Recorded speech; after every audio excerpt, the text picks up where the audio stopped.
Hi everyone, so welcome to another video of LRDA practice set series. दोस्तों आज के इस वीडियो में एक ऐसा सेट मैं आपको दिखाऊंगा जो काफी सिंपल है, लेकिन अगर आपने इसको सही तरीके से नहीं समझा तो आप क्वेश्चन गलत करके आ सकते हो।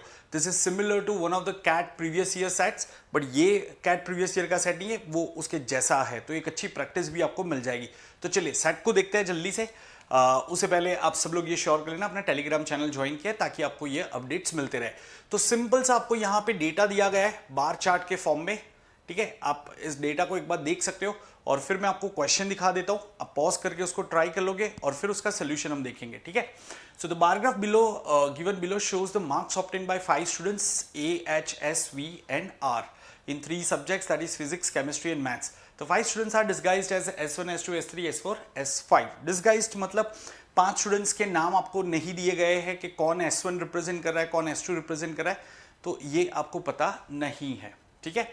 Rohan's total score in all the 3 subjects combined was 4 marks more than that of Himanshu.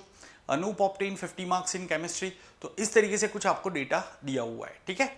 अब यहाँ पे ऐसे आपको कुछ एनालिसिस करने जैसा नहीं है। आप जब तक क्वेश्चन नहीं देखोगे आपको समझ भी नहीं आएगा कि करना क्या है इसमें। तो पहला क्वेश्चन यहाँ पे देख लेते हैं। Who is disguised as S3, मतलब S3 किसको रिप्रेजेंट करता है। तो क्या हमें इसमें डेफिनेट पता चलेगा? अगर नहीं पता चलेगा तो आंसर कैन बी डिटरमाइंड टिक करोगे, तो आप यहाँ पे पॉज करके इसको ट्राई कर सकते हो। सिमिलरली इसका दूसरा क्वेश्चन देख लेते हैं। If S5 is Vishal and S2 is Himanshu, then who is disguised as S4। तो S4 कौन होगा ये आपको बताना है यहाँ पे, ठीक है।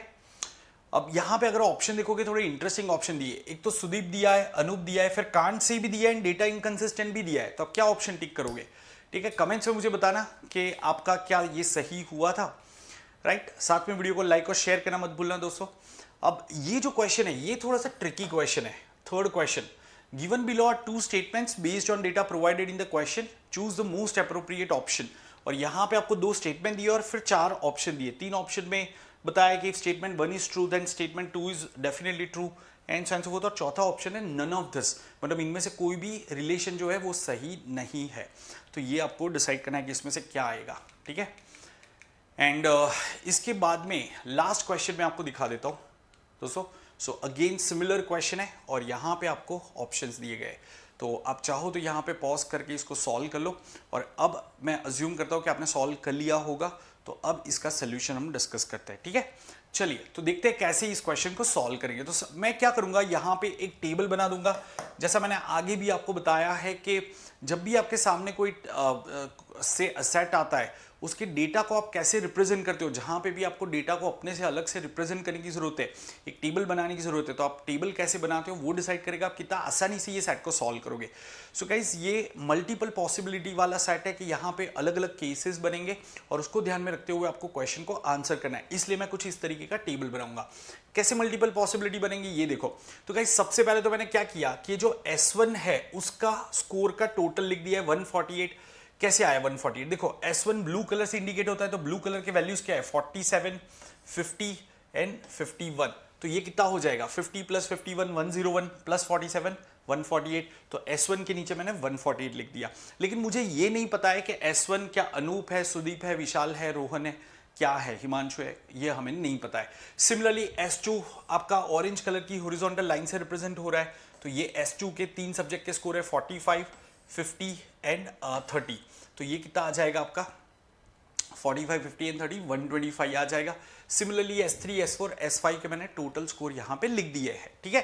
अब हम क्या करते हैं, ये पॉइंट को देखते हैं। Rohan's total score in all the 3 subjects combined was 4 marks more than that of Himanshu, ठीक है। तो गाइज अब यहाँ पे कौन से 2 टोटल ऐसे हैं जिसमें डिफरेंस आपका 4 का है। तो कैन आई से 148 एंड 144 डिफरेंस आपका 4 का है। सिमिलरली 125 एंड 121 डिफरेंस आपका 4 का है। क्या ये समझ में आ रहा है? ओके, सो कैन आई से रोहन का अगर मैं S1 लेता हूं 148 लेता हूं, तो हिमांशु का कितना होगा, रोहन का स्कोर हिमांशु से 4 मार्क्स ज्यादा है, सो हिमांशु कहने से 144 आ जाएगा। ये बात समझ में आई। सिमिलरली अगर मैं रोहन को यहां पे लेता हूं S2 लेता हूं, तो हिमांशु कितना आ जाएगा, ये S3 121 आ जाएगा। अब आप कहोगे सर आपने इतनी जगह छोड़ के क्यों लिखा है, दोस्तों अभी पता चलेगा आपको, ठीक है। सो यहाँ पे मैं अलग अलग केसेस बना रहा हूँ, तो ये मैं यहाँ पे केसेस मार्क कर देता हूँ। This is your first case, this is your second case, this is your third case and this your fourth case. ठीक है, तो इस तरीके से मैं लिख रहा हूं। अब यहां पे आगे का स्टेटमेंट पढ़ते हैं। आगे हमें क्या बताया, Anoop obtain 50 marks in chemistry. दोस्तों अगर आप देखोगे केमिस्ट्री में 2 स्टूडेंट के 50 मार्क्स आए, कौन से, S1 एंड S2। तो कहना इसे अनूप जो है, अनूप क्या हो सकता है, तो वो S1 भी हो सकता है, S2 भी हो सकता है, करेक्ट है। तो गाइस अगर मैं यहां पे जैसे रोहन एंड हिमांशु ले लेता हूं, तो कहने से उस केस में अनूप आपका S2 ही होगा। अग्री करते हो? सो यहां पे अनूप आपका S2 ही होगा। सिमिलरली अगर रोहन एंड हिमांशु को आप S2 S3 ले रहे हो, सो अनूप आपका S1 ही होगा, क्योंकि आपको पता था अनूप या तो S1 होगा या S2 होगा। तो हमारे पास में ये केस बन गया, करेक्ट है। अब हमारे पास में सुदीप एंड विशाल के लिए कोई इंफॉर्मेशन नहीं है, तो क्या मैं ऐसे कह सकता हूं कि सुदीप S3 हो सकता है, विशाल S5 हो सकता है, या विशाल S3 सुदीप S5। ये समझ में आया? बाकी सब एज इट इज हम लिख देते हैं, ठीक है ना। तो यहां पे मैं जस्ट एज इट इज लिख देता हूं इनको।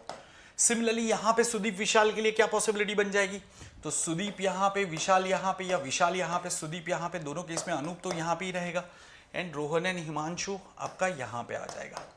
क्या ये समझ में आया? तो आपके 4 केसेस बन गए। उम्मीद करता हूं यहां तक आपको क्लियर हो गया कि पहली पॉसिबिलिटी में क्या हो रहा है, रोहन S1, हिमांशु S4, उस केस में अनूप आपका 125 S2, and Sudeep and Vishal S3 and S5 लिया, या फिर Sudeep and Vishal S5 and S3 भी हो सकते हैं, इसलिए 2 सब केसेस बने। Similarly third and fourth case. अब इसको ध्यान में रखते हुए हमें क्वेश्चन के आंसर करने हैं। तो क्लियरली बात है कि पहले क्वेश्चन का आंसर आपका सीधा सीधा कान बी डिटरमाइंड आ जाएगा। बहुत ही इजी क्वेश्चन है, who is disguised as S3। तो दोस्तों S3 कौन कौन हो सकता है, जैसा आप यहाँ पे देख सकते हो, कहने से S3 आपका सुदीप भी हो सकता है, विशाल भी हो सकता है, हिमांशु भी हो सकता है। सो इसलिए हम कहेंगे it can't be determined. Are you all getting this point? Similarly दूसरा क्वेश्चन देख लेते हैं। If S5 is Vishal and S2 is Himanshu, ठीक है, then who is disguised as S4। पहले तो ये देखते हैं कौन से केस में S5 विशाल हो रहा है, S2 हिमांशु हो रहा है। तो गाइज S5 विशाल आपका यहां पे हो रहा है केस नंबर 3 एंड 1 में। तो हिमांशु आपका उस केस में कौन सा हो रहा है, S2 हो रहा है। हिमांशु कभी भी S2 नहीं होगा। Can you see, Himanshu can never be S2। तो मतलब यहां पे जो हमें इंफॉर्मेशन दिया है ये कभी पॉसिबल ही नहीं हो सकता, Himanshu can not be S2। तो दोस्तों इसको कहते हैं डेटा इनकंसिस्टेंट। जो मेन आपके डेटा सेट में इंफॉर्मेशन दी गई है उसके साथ में ये स्टेटमेंट की इंफॉर्मेशन नहीं जा रही है, right. According to main data set information S2 कभी भी हिमांशु हो ही नहीं सकता। तो इफ की बात ही नहीं आती, इसलिए यहां पे आप डेटा इनकंसिस्टेंट टिक करोगे। प्लीज अंडरस्टैंड, कांट से हम कब करते हैं पता है, डेटा हमें दिया गया है लेकिन हम यूनिकली आंसर फाइंड नहीं कर सकते। पर अगर 2 वैल्यूज एक दूसरे के साथ में कॉन्ट्राडिक्ट कर रही है, 2 पॉइंट्स एक दूसरे के साथ में कॉन्ट्राडिक्ट कर रहे हैं, तो उस केस में हम कहते हैं कि डेटा आर इनकंसिस्टेंट। सो उम्मीद करता हूं आपको ये स्टेटमेंट समझ में आ गया है कि what does it mean by inconsistent data. ठीक है, चलो अभी देखते हैं कि यहां पे क्या आएगा दोस्तों। Given below are 2 statements based on data provided in the question, choose the most appropriate option। ठीक है, अब यहां पे पहला स्टेटमेंट क्या कह रहा है आपका, फर्स्ट स्टेटमेंट कह रहा है Sudeep obtain the lowest marks in chemistry among the 5 students. दोस्तों केमिस्ट्री के अंदर लोवेस्ट मार्क्स किसका है, 36, कहना इसे S5 का है। So according to this one कहना इसे सुदीप शुड बी S5। समझ में आया, सुदीप शुड बी S5। अब दूसरा स्टेटमेंट क्या कह रहा है, Himanshu's total score in all the 3 subject combined was more than that of Sudeep. Himanshu का टोटल स्कोर जो है वो सुदीप से ज्यादा होना चाहिए, राइट। अब हम अपने टेबल पे चले जाते हैं। सबसे पहले सुदीप S5 कहां पे हो रहा है, तो गाइस कैन आई से case number 2 and case number 4 में सुदीप S5 हो रहा है। Let me just erase this part ताकि कोई कंफ्यूजन ना हो।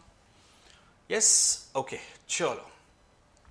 सो हम यहां पे बात कर रहे हैं case number 2 and case number 5 की, sorry case number 2 and case number 4 की। सुदीप हमारा S5 है। अब हमें दूसरा पॉइंट क्या दिया था कि हिमांशु का टोटल स्कोर जो है वो सुदीप से ज्यादा होना चाहिए। गाइस हिमांशु का टोटल स्कोर सुदीप से ज्यादा होना चाहिए। तो हिमांशु जैसे यहां पे देखो केस 2 में अगर आप देखोगे तो क्या होगा, या फिर कौन से केसेस ऐसे हैं जहां पे हिमांशु का टोटल स्कोर सुदीप से ज्यादा हो रहा है, तो कैन आई से केस 1 में अगर आप देखोगे 1 एंड 2 दोनों में हिमांशु का टोटल स्कोर आपका सुदीप से ज्यादा हो रहा है। ठीक है, केस 3 एंड 4 में अगर आप देखोगे हिमांशु का टोटल स्कोर सुदीप से ज्यादा नहीं हो रहा है। तो can I say according to this one, according to second statement it's case 1 and 2 and according to first statement it's case 2 and 4।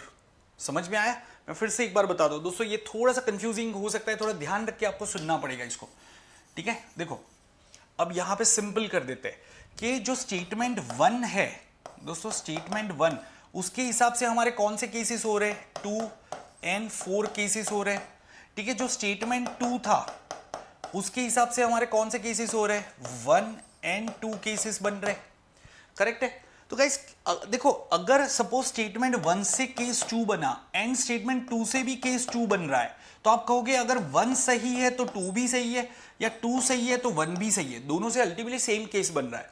लेकिन यहां पे क्या मैं ऐसे कह सकता हूं स्टेटमेंट 1 ट्रू है तो स्टेटमेंट 2 भी ट्रू हो जाएगा? नहीं, क्योंकि 1 से केस नंबर 2 and 4 बन रहा है, 2 से केस नंबर 1 and 2 बन रहा है, तो हम कुछ भी नहीं कह सकते। सिमिलरली क्या मैं वाइस वर्सा कह सकता हूं कि स्टेटमेंट 2 सही है तो स्टेटमेंट 1 सही हो जाएगा? नहीं। मैं फिर से बता रहा हूं दोस्तों, अगर स्टेटमेंट 1 से सपोज आपको केस मिलता केस नंबर 3, स्टेटमेंट 2 से भी बन रहा है केस नंबर 3, करेक्ट, तो आप क्या कहोगे कि स्टेटमेंट 1 अगर सही है, मतलब केस 3 हमें पकड़ना है, तो स्टेटमेंट 2 भी सही है क्योंकि उससे भी तो हमें केस 3 पकड़ना था। सिमिलरली वाइस वर्सा भी सही हो जाएगा कि 2 सही है तो केस 3 ले लेंगे, तो 1 से भी केस 3 बन रहा था, करेक्ट है। लेकिन यहां पे क्या हो रहा है, स्टेटमेंट 1 से 2 and 4 नंबर का केस बन रहा है, जबकि स्टेटमेंट 2 से आपका 1 and 2 नंबर का केस बन रहा है। मतलब मैं ऐसा नहीं कह सकता कि ये सही है तो ये भी सही हो जाएगा, नहीं। मैं ऐसा भी नहीं कह सकता ये सही है तो ये भी सही हो जाएगा, नहीं। मैं ऐसा भी नहीं कह सकता कि ये गलत है तो ये सही हो जाएगा, ठीक है, ऐसे भी नहीं कह सकता। ऐसा कब कहता, देखो स्टेटमेंट 1 से आपका बन रहा था suppose case number 1 and 2 and statement 2 से आपका बन रहा था केस नंबर 3 and 4, तो कहने से स्टेटमेंट 1 गलत है, मतलब केस 1 and 2 नहीं है, तो कौन से केस हो गए, 3 and 4 हो गए। वो हमें स्टेटमेंट 2 से अगर मिल रहे थे तो हम कह सकते हैं कि अगर स्टेटमेंट 1 गलत हो गया तो स्टेटमेंट 2 सही हो जाएगा। समझ में आ रहा है कैसे ये लॉजिकल स्टेटमेंट वाले क्वेश्चन को आपको टैकल करना होता है? सो ये थोड़ा सा ट्रिकी पार्ट था। एक बार आपने ये अप्रोच समझ लिया, आप इस टाइप के कोई भी क्वेश्चन कर सकते हो, ठीक है। आप इसको क्रिटिकल थिंकिंग बेस्ड क्वेश्चन भी कह सकते हो। तो अगर यहाँ पे अभी आपको कंफ्यूजन हो रहा है, आप चाहोगे कि आप वापस से एक बार पूरा ये एक्सप्लेनेशन को रिप्ले करो, सुनो मुझे ध्यान से मैं क्या कह रहा हूँ, ठीक है, समझ में आ जाएगा। ओके सो गाइज, इसलिए ये क्वेश्चन के अंदर मैं ये भी नहीं कह सकता कि statement 1 is true then statement 2 is true, मैं ये भी नहीं कह सकता कि 2 is true then 1 is true, मैं ये भी नहीं कह सकता कि 1 is false then 2 is true, नहीं। सो मैं यहां पे कहूंगा नन ऑफ दिस। सो उम्मीद करता हूं ये पार्ट आप सबको क्लियर हो गया है, ठीक है गाइज। ये जो देखो, अगर आप देखोगे अब तक जो सेट्स मैंने यूट्यूब पे रिलीज किए हैं, मैं कोशिश करता हूं कि हर बार कुछ अलग वैरायटी आपके लिए लेके आ जाऊं।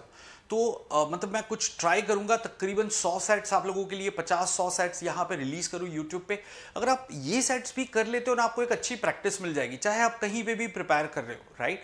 जरूरी नहीं आप मेरे ही बैच में हो, कहीं पे भी प्रिपेयर कर रहे हो, आपको एक अच्छी प्रैक्टिस मिल जाएगी। हाँ, अगर आप मेरे बैच में हो तो वहाँ पे मैं काफ़ी अलग अलग सेट करवा रहा हूँ, प्लस ये एज ए DPP आपको करवा रहा हूँ, सो काफ़ी कॉम्प्रिहेंसिव प्रैक्टिस मिल जाएगी।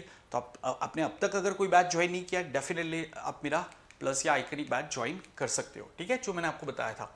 अब वापस लास्ट क्वेश्चन पे आ जाते हैं। सो 2 स्टेटमेंट फिर से दिए। अब यहाँ पे देखो, Himanshu obtain the highest marks in mathematics among the 5 students. तो गाइज, कौन से स्टूडेंट का मैथमेटिक्स में हाईएस्ट मार्क्स है, S4 का? तो अकॉर्डिंग टू स्टेटमेंट 1 हिमांशु क्या हो गया, कहने से हिमांशु स्टूडेंट नंबर 4 हो गया, ठीक है। तो कौन से केस में हिमांशु स्टूडेंट नंबर 4 हो रहा है? मैं पहले तो सब कुछ इरेज कर देता हूं ताकि कोई कंफ्यूजन ना हो। Let me erase everything. चलो, यस, हाँ, अब यहां पे देखो, ठीक है। सो हिमांशु आपका क्या हो रहा था, स्टूडेंट नंबर 4 हो रहा था। तो गाइस, स्टूडेंट नंबर 4 कहां पे हिमांशु है? तो कहने से case number 1 and 2। So statement 1 के हिसाब से क्या हुआ दोस्तों हमारा? सो हमारा केस बन रहा है केस 1 and 2। 1 and 2 नहीं कहेंगे, 1 और 2 कहेंगे, ठीक है, कि दोनों केस तो एक साथ में हो ही नहीं सकते ना, तो आप कहोगे केस 1 और 2 बनेगा आपका। समझ में आया? ओके, ये स्टेटमेंट 1 से हो गया। अब स्टेटमेंट 2 से हमारा क्या बन रहा है, ठीक है। Rohan's, look at statement 2, Rohan's total score in all the 3 subject combined was highest. So guys, Rohan का टोटल स्कोर हाईएस्ट होना चाहिए। हाईएस्ट स्कोर किसका है? S1 का है, तो S1 रोहन होना चाहिए। तो कौन से केस में S1 रोहन हो रहा था, 1 and 2 हो रहा था? कहने से स्टेटमेंट 2 से भी आपका 1 and 2 ही केस बन रहा है। क्या ये अग्री कर रहे हो? तो गाइज अब मैं ऐसे कह सकता हूं कि अगर स्टेटमेंट 1 सही है तो स्टेटमेंट 2 भी सही हो जाएगा, या फिर स्टेटमेंट 2 सही है तो स्टेटमेंट 1 भी सही हो जाएगा। सो लेट्स लुक एट, हमें क्या ऐसा दिया है। So if statement 1 is true then statement 2 is definitely true, yes ये भी सही है। Statement 2 is true then statement 1 is false, no. If 1 is false then 2 is true, no. तो यहां पे मोर देन 1 का ऑप्शन ही नहीं आएगा, आपका ऑप्शन ए आ जाएगा। क्या ये समझ में आया सबको? तो ये 4 क्वेश्चन थे, उम्मीद करता हूँ आपको ये समझ में आ गए होंगे। कमेंट्स में मुझे ज़रूर से बताना कि क्या आपको ये सेट क्लियर हो गया और कैसा लगा ये सेट आपको, ठीक है। या पॉजिटिव कमेंट्स लिखना दोस्तों, ये मत कहना सर कुछ भी समझ में नहीं आया, तो ये 2 बार देख लेना फिर आके लिखना सर अच्छे से समझ में आया, थोड़ा अच्छा लगेगा, ठीक है। चलो जोक्स अपार्ट गाइस, मिलते हैं अगले वीडियो में guys. Till then bye bye and take care.